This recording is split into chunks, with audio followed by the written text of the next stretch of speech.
Well, welcome to the ABCs of Politics and Culture. We have another guest for running for governor, and that is Mr. Chip Keating. What's kind of interesting is I continually tell people Logan County is the reddest county in the state of Oklahoma. It's the most conservative county, and per capita we have more conservative leaders in this county than any other county in the state. So, but we're sort of like a family around here. Chip actually lives in Logan County, and about 9 miles from me, about 7 miles from Aya, and about 6 miles from Bob, something like that. See, now you can triangulate. You just got to figure out where the three of us live, right? So, but anyway, welcome here today. Thank you, Charlie. And tell us a little bit about your background. Of course, you have a famous father, was governor for 8 years. Governor when the Murrah building blew up, and did such a job, such a great job representing our state at that time. And in fact, I think it got a very liberal journalist, a female journalist, fired from her job, suggesting maybe that Connie Chung. yes, that Amen. Oklahoma couldn't handle what needs to be handled. But tell us a little bit about your growing up and your educational background. We do know because of the ads that you were a highway patrolman for some period of time. Then I think you went into the oil and gas business. So just give us a little bit more information about yourself. Yeah, thank you guys for having me on. Originally from Tulsa, we moved over here in 1995. My dad was elected. He's 25th governor of Oklahoma. And shortly thereafter, as you mentioned, I think he'd been in office 3 months, the Oklahoma City bombing happened. Darkest day in our state's history. Still the largest domestic terrorist event ever to occur on U.S. soil on that tragic day. I know we all remember where we were that day. I certainly remember where I was. I got reunited with my mom and dad downtown, and that changed my life, and it changed our state and a lot of people's lives. It changed my life. I knew right then and there, that moment, I wanted to be a first responder. I saw the heroism of men and women running to danger, not from it, and that was just a very impactful moment for me. I wasn't old enough to join the Highway Patrol, as you mentioned. I was 15 years old in 95. I was born in 1979. But as fast as I could, I mean, a lot of people don't know that about me. I graduated college a year early, so I finished in 3 years. Oh, no tapping. I finished in 3 years so I could become an Oklahoma State Trooper. Okay. I wasn't old enough, but by the grace of God, I graduated the 53rd Oklahoma Highway Patrol Academy in 2001. Did that job for almost 4 years, worked in Oklahoma City and Tulsa. I met my wife, my best friend, my soulmate, Brittany. We started dating in college. She was in the oil and gas industry. I thought I'd always wanted to be in federal law enforcement. After my state service, I either wanted to be a Secret Service agent or an ATF agent. But when I applied, Kind of like Todd Lamb was Secret Service. Yeah. Todd was a Secret Service agent. There's a funny story about how that happened because my dad had to nicely fire him from being an assistant, and Todd didn't know what to go do. And my dad said, well, go become a Secret Service agent. And the rest is history. But I honestly, when I applied, part of that, they interview your significant other, and I was going to have to move out of Oklahoma. And I had no interest in leaving Oklahoma. And so God had different plans for us. I went in the private sector, worked in oil and gas at Chesapeake Energy for a number of years where I learned the industry. And then I thought it'd be a great time on the heels of the financial crisis, 08, 09, that would be a really good time to go start your own company. When I had a 6-month-old, our first daughter was 6-month-old at home, and that's when I went out on my own. I've never looked back, been in small business for the last 17 years, but I've always, service is something really important to me. I've stayed very involved in the state, philanthropically, civically, served as Oklahoma Secretary of Public Safety for 2 years in 19 and 20. So I just really believe in service. That's what our nation's about. Serve and go home. Serve, go back to the private sector. And that leads me to That was the under decision Governor here. Stitt, wasn't it? What, 19 and 20? 19 and 20, Yes, yeah. yeah. So when he first was elected, that's when we met. I was with Todd Lamb before he didn't make it in the runoff, and that's when I met Kevin Stitt. And he got familiar with my background, my passion. I have a foundation for first responders, my wife and I do. Okay. The men and women that, selflessly do everything for us every day. I mean, those are that's part of who I am. So Yours is probably not quite as large as Tunnel to Towers, is it? Oh gosh, yeah. Much smaller. Thank you. I wish we were that big. Wow, that's been remarkable. But yeah, so I served during 19 and 20, and those were some challenging times. I know we're going to get into a lot of the meat here. I'm sure we'll get into the race. We'll get into all the negative stuff, the lies. I mean, it's just so hard. I haven't been in politics. I come from a political family, but I served during George Floyd. And I will tell you all, I mean, your viewer base, you said it, Logan County, the most conservative county in the state. I'm very proud having served in those times, 19 and 20, when we dealt with civil unrest, unprecedented around the country. And I will tell you, in Oklahomans, that lawlessness, the looting, the rioting, Antifa, the anarchists, they came to Oklahoma. Yes, they did. But they were treated very differently. Not because of Oklahoma City Police, where we had a mayor kneeling with a Black Lives Matter against his police department. Not because of the leadership in Tulsa, the leadership of the state. The National Guard, the Oklahoma Highway Patrol, and we were credited by President Trump at the time. And it was so funny because remember COVID was that crazy summer. His first rally was in Tulsa after we shut down for a month or whatever those lunatic times were.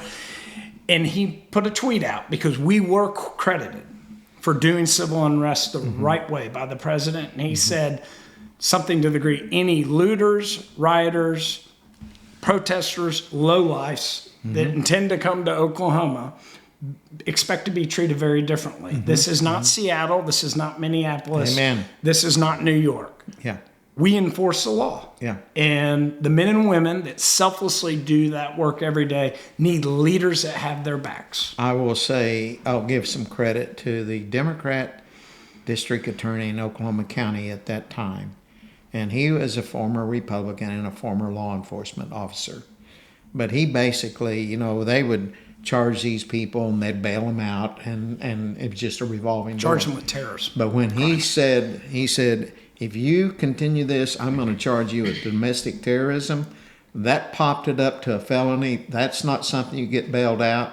That was serious, and they really backed off at that time. That was fantastic. Yeah, they did. And that, unfortunately, we still see it today in blue cities where, defunding the police, lawlessness, chaos. It's just, the Democratic Party is a party without a soul. So, and your father's still living, and yes, sir. What age is he, if I might ask? He is 82 years old. So he's about 3 years older than I am. I saw him this morning. We actually office together, but I'm on the road all the time. He had he came in real quickly. Yeah. I got to give him a hug, and he knows the drill. But he's 82 and he's doing great. The reason I say that is when Governor Stitt came in, he was a Neanderthal on government. He had never even voted before. And so he walks in with really no institutional knowledge of things that have happened in the past. And so we certainly, at one point in time, I suggested that he spend 1 hour a month with about a half a dozen people that are movement conservatives that have an institutional knowledge of what has happened in this. You're fortunate in the fact that your father can provide that for you now, and but your father may not have been involved as much in government in recent years as some of these movement conservatives would be. So I would urge you to consider doing that should you get elected. And I think that's a really good point. So because my profile is very different. And I describe I'm running against office hoppers. They've been around a long time, and they're talking about everything they're going to go fix in Oklahoma that's broken. And I just ask a simple question, why haven't you done it yet? So, I think there is a degree of office hopping clearly in our state, but around the country. Because what I tell people, Oklahoma is a God-fearing conservative red state, but we govern like a blue state. And that's a fact. We govern like Democrats, unfortunately, in Oklahoma. some degree. Look no further than last week. Republicans in our state did not vote on a bill to end welfare benefits for illegals Don't you think in Oklahoma. do you think you can thank Lonnie Paxton for that? Well, I'm not going to start, shooting bullets at anybody at the House let me or thank Senate. Lonnie Paxton for that, okay? But this is outrageous. I mean, look, I'm running against them. They've all been around, and I'm getting attacked for baseless lies right now. Wait a minute, I haven't been the problem up there. The very people that are attacking me have been the problem. So attack me when the bullets really can stick. I mean, look. Tax increases, largest tax increases, that's on their watch. Reading proficiency, a lack thereof, that's on their watch. Why we're big government, Oklahoma, 380 agencies, all on their watch. Illicit drugs, all on their watch. Where have these people been with these reckless ballot initiatives? They've been silent. They haven't done anything. I haven't been as a private sector citizen. So now for me to be attacked and accuse me of some ridiculous stuff, that shows how desperate they are because we are surging. I mean, there's a lot of momentum in our race, and I guess that's what happened. They put targets on you, and they don't have anything to hit me on, so they make stuff up, and it's unfortunate. Well, that's the name of the game in politics, But I think that's what prevents good people from wanting to do it. Yes, It's nonsense. and there are several of us in this room who have run and found those kinds of things out. I don't know if it's maybe a blessing or a curse that you don't have a voting record, and some of the others that we speak to, we can refer to their voting records, and we did in our last segment with another candidate. But Oklahoma, unfortunately, is rated like 4th or 5th conservative in the state. And I would love to be number one. I wasn't born in this country. I'm a naturalized citizen, and I love this country. Sure. And so Oklahoma is one of the fastest growing states in the country, which means we aren't turning more red because of that. Everyone that sees how safe and wonderful Oklahoma is wants to come here, but they bring their values with them. So let's say at the end of 4 years or 8 years, how proud would you be and how hard will you work to bring Oklahoma to that number one place? I'm all about winning. So I want to be number one.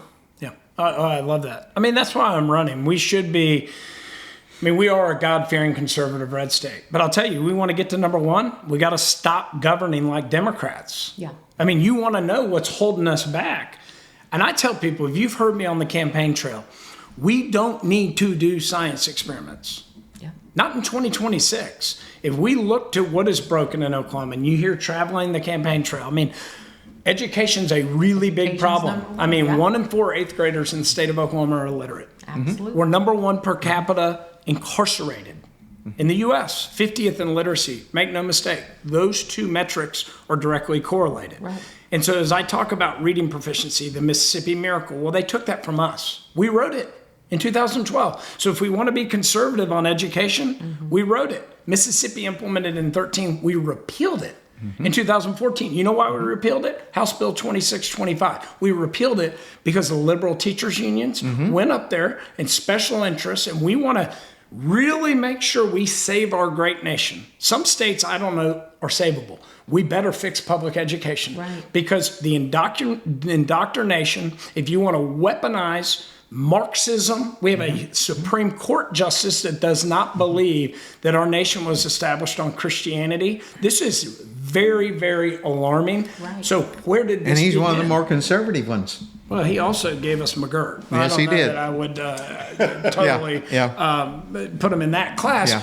But I will tell you what really frightens me. Look no further than Abraham Lincoln. He said, if you want to really weaponize a nation, get control of education. That's right. It's happening right now. Guess what? We are dead last in education. So we're not going to get to number one unless we elect someone with the courage that literally puts body armor on every day. I do believe test scores are skewed because we are the most conservative. They want the whole country to think that Oklahoma. So I put NAEP scores aside from literacy standards. The fact is 1 in 4 8th graders cannot read and write. Yeah. Well, That's a I problem. believe that, and I will put the plug right now. A lot of that is behavioral as well, and that's something that I want to get into the Oklahoma needs to behavioral focus too, on. because guess what?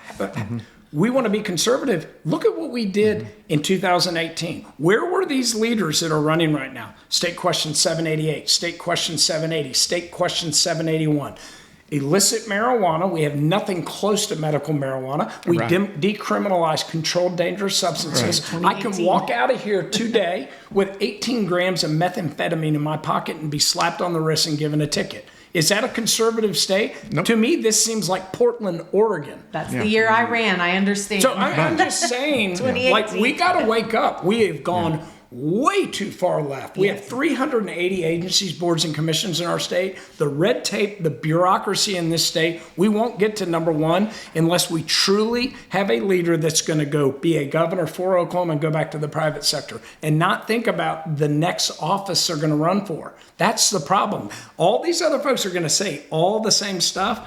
They have a different record about how they've governed in the past. And so I think voters are not going to be tone deaf to this. This is why career politicians are not favored today, because look at our outcomes. They don't have anything to show for it. Our state's a lot better than where we are today. We should be a rich state, a God-fearing conservative state. We know what we need to go do. Let's go do it. Yeah. So I have a question. You have two ads. One I really like, I'm going to ask you about that. And one just drives me nuts, and I'll ask you about that second. Okay. So the first one, Leave it to Charlie. one I like, is you talk about all these boards and commissions, and we need to reduce those. So give me, name the 5 worst ones that we need to get rid of, and then the 5 most important boards. Sure. Well, okay, so going back to no science experiments, Arkansas had 250 agencies, boards, and commissions 8 years ago. They have 15 today. Okay. 15. Yeah. Okay. Let's modernize government. Yeah. And so the problem is the way So our which if you were going to get down to 15, which would you keep, and what are the remember, 5 you're worst? consolidating. Yeah, okay. Right? You Okay. need to integrate and make okay. things more Okay. efficient. So it's Okay. not that you're cutting things. Okay. I can we can go down the list. 788, we're talking about illicit drugs. The first thing we did, big government Oklahoma, we created a new agency, the Oklahoma Medical Marijuana Authority. Well, you tell me if it's working. Oklahoma contributed to 60% of all black market marijuana in the United States of America last year. We produced 77 million pounds of marijuana. In our state last year, we accounted for 2 million pounds, 75 million pounds of black. Oh, yeah. So tell me OMMA is working. Yeah. No, it's not. And so, and that's big government. I mean, if you're familiar with state government, OMES. So we upcharge services for IT services to other agencies as if it's some kind of profit center. Like, this is crazy. We've seen everything with the mental health department, train wreck. Now, I can talk about why we have a mental health crisis in our state, because we have an illicit drug crisis. This is probably the worst in the world. Clearly the worst in the United States. We might be the worst drug state in the world. So how do we get to the root of the issue? We got to cut the head off the snake. Like, we have to get this under control. DHS is a complete train wreck. I mean, I can just keep going down the list, but I will tell you, as we look at integration, how to make things more efficient, cutting through bureaucracy in the state, the dirty little secret here in politics, these agencies, boards, and commissions, where is the accountability? There is none. Yes. There's no accountability. Right. These people aren't elected. Right. And the way we have them all staggered in, they literally can hijack these agencies, and you can't do anything about it. The governor's appointee comes in year 1, then there's a speaker appointee the next year, and then a Senate appointee, and it's all staggered. So the state, the citizens of our state have no oversight. There's no control of this. This is crazy. We have to get control. The accountability should lie with our elected officials. That's really where the ultimate accountability is. And we're not a modernized state right now in 2026. Our system's set up that way. There's a reason we're lagging and stuck in the ditch. So, I mean, I can talk about a lot of, there's the state has good agencies, and I'm not, it's bureaucracy and red tape that I'm talking about as a problem. That is the that's big the government. swamp. It's a swamp. It's in the bureaucracy It where is. the swamp is, for the most part. It is. But let me throw something out to you. Which commercial didn't you like? Oh yeah, here's one I didn't like. It's the You one. had me thinking. It's the one that says, what we need to do is sell our energy to our allies and stop buying our energy from our national enemies. lab. Yeah. Our enemies. And you name those three enemies as China, Russia, and Iran. Can you tell me what energy we buy from those three? Well, I think the point is we still import energy from overseas, and those are big energy producers. If that black market energy finds its way to another non-nefarious nation, it ends up here. Well, we should be we buy from Canada, we buy from Mexico, I understand. but I don't know that we buy from those well, other we don't, three. not directly, Yeah. but they sell Oh, okay, directly to okay, those, and that okay. inherently could end up with us. So my point is, we are so lucky to live in the United States of America. Yeah. As bad as things are, Right. I mean, right now, my goodness, we're still so fortunate. However, look no further than what happened in Venezuela. Venezuela is the richest nation in South yeah, America it was at in the one time. 90s, a democracy, a free society, and then look. So, we've got to be very careful. That's why I'm fixated on public education. I'm terrified. I was Yeah. in D.C. a couple of weeks ago, and I just sat down because I like to talk to people. Yeah. Trying to talk to a couple about to be graduates from Georgetown University. Big, high-paying jobs that are coming out. I wanted to understand where their politics are. To not think Marxism is not being pushed all through the it is. educational system, holy Yes. cow, Yeah. it is Yeah. in And a it big has been. way. Yeah. And Yeah. these Many kids their minds are being polluted. Yeah. So I'm terrified. Like we could be the next Venezuela if we're not very careful. I mean, that's why we have to have bold, courageous leaders that really will stand up. And I'm an energy person myself. Yeah. We shouldn't be importing any energy to the United States of America. I have none. two questions on Yeah. education, and I'm going to shut up and let my partners have some questions here. Christian Heritage Academy in Del City. I believe it's the finest private school in the state of Oklahoma, and ACT scores probably bear that out. But they have every one of their children reading by the end of the first grade. In the government schools, it's our goal by the end of the third grade to have them all reading. If they are doing that, would we be wise in finding out what kind of success that they have? I think it's better than the Mississippi plan that we originally did. I think would be wise there. And then my second question is, I think Governor Stitt has done a really good job on Supreme Court justices. I think he's done a terrible job on appointing people to the Board of Regents for some of our state colleges here, particularly University of Oklahoma. And I can tell you that early on, there was a set-in or a protest, a strike, whatever you want to call it, by black students at the University of Oklahoma. And they wanted a black regent. Well, there were a lot of us that recommended Jonathan Small with OCPA. He's a good guy. And Jonathan is very conservative. Yep. He knows where all the bodies are buried at OU, financially speaking and everything. And we begged him to appoint Jonathan, and he appoints a donor from Ohio to that, a black gentleman. Yeah. And then Steve Fair comes along, and Steve graduated from Cameron University, and there was an opening for someone from that area. Steve is very conservative. He was even our national committee man, did a great job for a while. Stitt chose someone else. There was a doctor at the University of Oklahoma Medical School, very conservative. There's not one single doctor on the Board of Regents there, or at least there wasn't at that time. We begged him to put him on. He just ignored us. So I think that Stitt has gone with his donors rather than put the best person on. And let's face it, when these regents who hire a president or will fire a president based on the kind of professors that they they hire, because it's these professors that are indoctrinating our kids with this Marxist ideology and everything. And if we want to change this, if we want to break the cycle, because these professors teach the next realm of teachers, and we have some good teachers, but there are radicalized teachers. There's no doubt about that.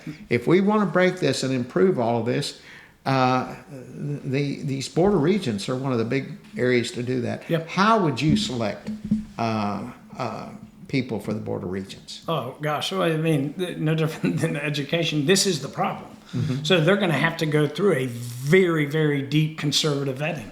Okay. They have to be conservatives. And so it's, look, they need to have a good background, and be financially literate. But there are a lot of really financially literate, long-standing conservatives. And I think that's very important. And I've said on the campaign trail, I've never been a Democrat ever in my life, ever. Not all the candidates I'm running against get to say that. Yeah.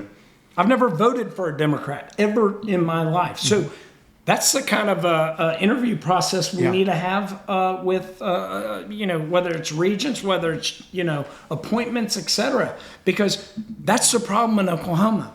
I want to do what you were talking about, go from 4 to 1. Yeah. But make no mistake, we are still, there's a lot of Democrats that are disguised as Republicans. They're not real Republicans. Considering that we have a Republican governor, lieutenant governor, House and Senate, and we're still having the issues that we're having. I can't even believe it. That's We can't clear. even end welfare benefits for illegals. Yeah. That is the most Republican issue. I don't know In an election year. In an election year. We want to end welfare benefits in general. We can't go a step further for illegals. We feel pretty secure, Calm don't down. we? And we're at risk of This is crazy. being penalized if we don't get our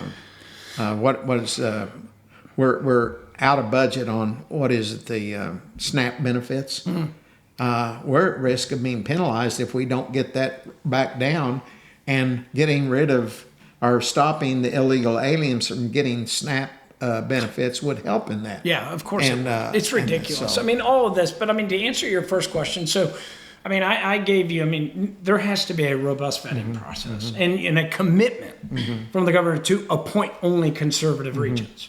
Remember, the governor doesn't hire or fire the university presidents, but they do appoint the regents. And so there needs to be a commitment that we're appointing conservative regents, right? And then go do your job. But to answer your question on the judiciary, I'm the only candidate that talks about this out here. You can talk about ending the mail-in abortion pills. We can talk about banning Sharia law in Oklahoma. But I will just caution everybody. We can go do those things, and we have done those things just to have it all overturned by a liberal judiciary in our state. And so, again, going from being number 4 conservative to number 1, I don't think we're the 4th most conservative state, to be honest with you. I would say maybe 10. I don't know what they grade that on, because our state's run by the trial bar. The trial bar is the Democratic Party. And if you look at our JNC, the Judicial Nominating Commission, Oh yeah, that's a liberal. it has to be rebuilt. I'm the only candidate that will talk about it on the campaign trail. I know what's at risk. The trial bar will put a ton of money against me, but if we really want to take control of our state, we have to take it out of the hands of the liberal trial attorneys that have been running this state since statehood. And that JNC process, what process is a good process, in my opinion? That, an advisory board, no accountability, not elected. These are all appointed. They're in the lawyer world. 15 lawyers, and they get to tell the governor, here are 3 picks that you get for the Supreme Court. Yep. And that's all you get to choose from. I've said this, I spoke this morning. We should look at the federal system. Our Senate confirmation process in Oklahoma is nothing more than a rubber stamp. It's all it is. I've been confirmed once, 48-0. As Secretary of Public Safety. They smile at you and ask you 2 or 3 questions, stamp you, and then you move on. Why don't we, the governor, should get to appoint whoever he or she wants with a robust Senate confirmation process? It works in the federal judiciary. Why can we not adopt that here? Those men and women need to do their job. Go ask the hard questions. Vet them and appoint them. We used to gotta elect change this. We used to elect them. that proved to be some problems. They still elect them in certain states. So we adapted this one, and until 2 years ago, we had never ever failed to confirm a justice, and we finally got rid of one last time, and That's right. it came very Because close it's to a rubber two. stamp with voters. Yeah. The judiciary, you get the appointment once, it's a lifetime job. Yeah. Yeah. And everybody it's just retention votes ballot. yes. Yeah. I mean, we got to change this stuff. And that's, I mean, if we really want to get conservative, you want to ban Sharia law. We did it once in a ballot initiative, and the judiciary threw it out. How can they throw out the voice of the people? But that's that liberal JNC. Our liberal judiciary threw it out. So we can talk about the mail-in, abortion pills. We can go past that. Judiciary throw it out. Our state passed business courts last year. Judiciary threw it out.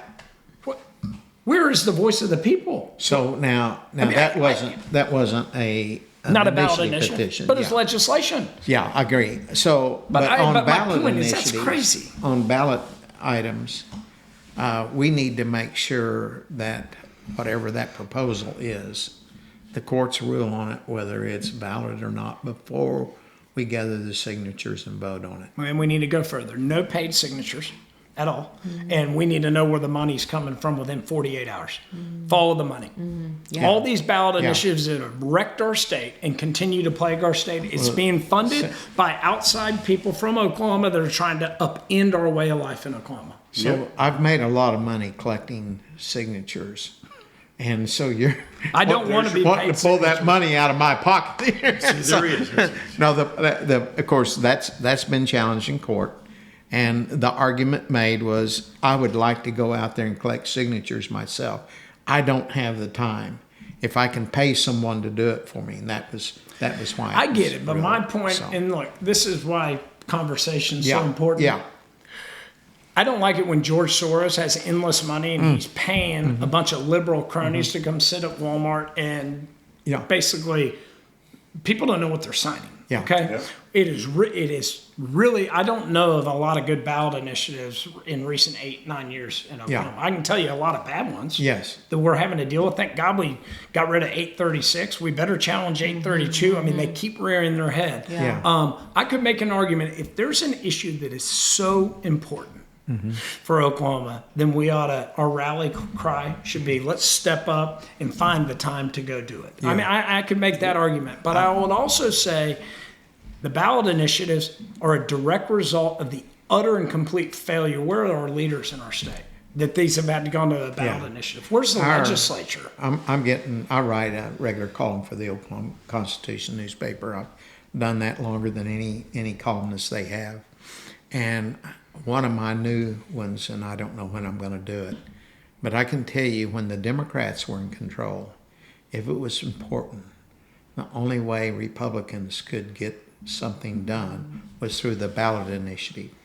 Now that the Republicans are in control, the only harm that the Democrats can do is through the ballot initiative. And I'm not saying, and so what I'm probably going to propose, we've been trying to make it tougher. I think we need to even make it tougher, whether that is requiring a higher percentage of votes or a shortened period of time. It's 90 days now. Maybe we want to go to 75 or whatever. That's up to, we'll have to change that constitutionally. But almost everything that's been coming down the pike these last few years is bad, and it's all being stimulated from the demon. Well, in the first ballot the initiative Democrats. I'm familiar with, and remember, I mean, total opposite. When Frank Keating was governor, it was 8 years of Democrats, the House and Senate. Yep. I mean, he was a Republican governor with the House and Senate almost flip-flopped in terms of what the numbers are today, 40 to 8 and 85-16, or inverted to Democrats. And the first ballot initiative that I can remember being exposed to was Right to Work in 1998, and they got that through. And Frank Keating will tell you that was one of his big signature Republican issue wins in a largely Democratic state in the late 90s, was getting Right to Work on the ballot. I had the morning drive program on KREF 1400 AM during that time, and I dedicated a certain amount of time every week to discussion on Right to Work. And so it was a big one. I'll tell you others, State Question 640 and 639. 639 didn't make it. That would have rolled back HB 1017. 640 did make it, and what it basically said is if you don't have on tax increases, a supermajority of 75% or more in the legislature, it has to go to a vote of the people. And that was What really. year was that? It was right after 1017 passed. I'm going to say 1990. Okay. About 1990. I want to kind of pull this back to you. I wish we had followed yeah. that in 18 because Yeah. I mean that 1010XX is the reason Devin and Chesapeake left. Go ahead. One of the things I talk about a lot with, people that I run with is the fact that I feel like Americans are enslaved and most of us don't know it. And a lot of that is through taxes and many different things, even turnpike. And I did ask a guy who was not going to vote for Trump how he enjoyed giving up 50% of his income. Because once you figure out taxes and then you figure out permits and every other thing that we pay. And he said, well, I could pay my daughter's way to college. And I said, so you're a slave. And I think this is something that we, as a common citizens, absolutely do not realize that we are enslaved to the local, state, and federal government. And that needs to stop. And we've talked about property taxes and all of that. How do you see a path for us to become more free as individuals? It's funny because one of the things, I mentioned I just wanted to go talk to those Georgetown students, Marxism. The first thing they said is we're not progressive enough in tax policy. A progressive tax policy. I'm going, oh my goodness. And I asked them, I said, have you all ever signed a payroll? And they said no. I mean, they didn't even know what that meant. No comprehension. Look, couple things. We have got to, if you look at the states, and I mention this everywhere I travel, look to states that are doing taxes the right way. And we can talk about property taxes. Every state's trying to figure out a different way than property taxes. Hadn't been done yet. Right. There needs to put a plan behind it. I think it's very dangerous to go forward with a ballot initiative on getting rid of property taxes with no plan behind it. Because property taxes fund public education, roads, law enforcement. I mean, the sheriff's department here, we need help where we live. Like, there's no plan behind it. The states right now that are truly from a capital, just where is wealth migration going? They're going to no income tax states. Right. And I'll just, whether Texas, Florida, Tennessee, Mississippi, North Carolina, South Carolina, South Dakota, Nevada, even Arkansas now, those are the states that are really winning right now. So what do they have in common? No income tax. People are sensitive to it. We have taxing work. Then if you want less of something, tax it more. Yeah. Don't tax work. We want to encourage productivity. Right. I mean, so the notion of taxing work is just not a good idea. Tax spending. We did a special program several weeks back on why are legacy oil companies moving to Texas, or at least their headquarters. And tax policy has a huge effect on that. Big time. Yeah. Sir, before we're running out of time, well, finish your thought. Go ahead. Well, no, I was just going to say, I mean, the priority, I would say, look, we have to, having government grow property taxes where we see it outpace GDP growth, that is fundamentally not good. So we got to shrink government. So we need to freeze property taxes for 63-year-olds and up. GDP growth, there needs to be a mechanism. Property tax, government should never be able to outpace GDP. And we look at how automatic 5% increase every year, right? I mean, you can't, Oklahomans haven't gotten 5% wage increases every year. They'd be lucky to get 1 or 2%. So you're seeing government outgrowing, frankly, disposable income. Yeah. That is a real problem. I mean, we're pushing people further and further back. For Oklahoma to have a robust conversation, how do we start chipping away at paying? I agree with the thought process. I don't want to pay the government and be enslaved to the government as my landlord, but we're not rich as a state yet. I mean, Florida hadn't even figured it out yet. And that is the richest state in the nation right now. I mean, they even are winning it against Texas, and they're trying to figure out how to get rid of it. We've got to grow our economy in Oklahoma. And going back to oil and gas policy, all the horrible policy in Oklahoma has contributed to oil and gas demise in our state. It is a fact. The Petroleum Alliance sent a letter to the legislature 3 months ago. The quote in there, this is where Oklahomans should wake up. An executive in Houston said, the Houston skyline has been built over the years on the backs of bad policy decisions coming out of Oklahoma and Louisiana. Yeah, and you know, We gotta wake up. Kerr-McGee, Phillips, Conoco. These most recent ones weren't the only ones. No, it's been the last 50 years. Yeah. Here we were once an oil and gas headquartered state. Tulsa. For the Oil Tulsa, capital of the OKC, Bartlesville, Ponca City, oil capital of the world. Yep. And here we talk about energy policy. I want to bring the Trump National Lab here for energy, for aerospace, for AI, all those things. AI is a new thing. It isn't going away. Guess what it's going to need? All this natural gas. Guess what we have a sea of? Natural gas. Yeah. My goodness, I want our state to become rich, but we gotta flip the script on public policy. This is all self-induced, all of it. And I'm running against, these guys I'm running against have been part of the problem. And now they're saying, well, we're gonna make Oklahoma an energy state again, or we're gonna do this on tax policy, we're gonna do that. I'm going, that's why I'm running. You've got another program to get to.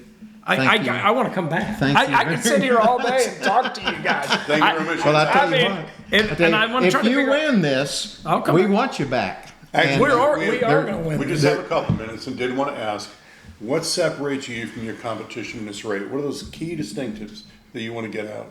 Well, I think that first and foremost, I've never been elected. I'm running against office hoppers. So that's number one. Number two, I've never been a Democrat. I've never voted for a Democrat. There are Republicans in this primary that were Obama Democrats, Joe Biden Democrats. Wake up, Oklahomans, please. We just talked about ending welfare benefits for illegals. Make no mistake.